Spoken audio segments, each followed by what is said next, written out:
சென்னை தாம்பரம் அடுத்த முடிச்சூரில் உள்ள பிரதான சாலையில் எஸ்எஸ்ஆர் குழுமத்தின் இருசக்கர வாகன ஷோரூம் திறப்பு விழா நிறுவனர் சாய் சரண்ராஜ் தலைமையில் நடைபெற்றது.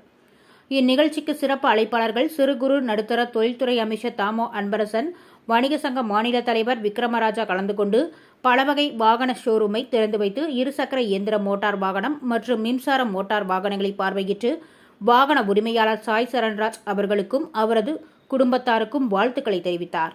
பின்னர் தலைக்கவசம் அணியாத வாகன ஓட்டிகளுக்கு இலவசமாக தலைக்கவசம் வழங்கினார். விழாவில் கலந்து கொண்ட அமைச்சர் தாமோ அன்பரசன் அவர்களுக்கு சிறப்பான வரவேற்பு அளிக்கப்பட்டது. இதில் ஊராட்சி மாவட்ட குழு தலைவர் படப்பை மனோகர், பம்மல் வடக்கு பகுதி செயலாளர் ஜெயக்குமார், மிஸ்டர் வேர்ல்ட், ராஜேந்திரன் மணி உட்பட நண்பர்கள் மற்றும் வியாபார பெருமக்கள் ஏராளமானோர் கலந்து கொண்டனர்.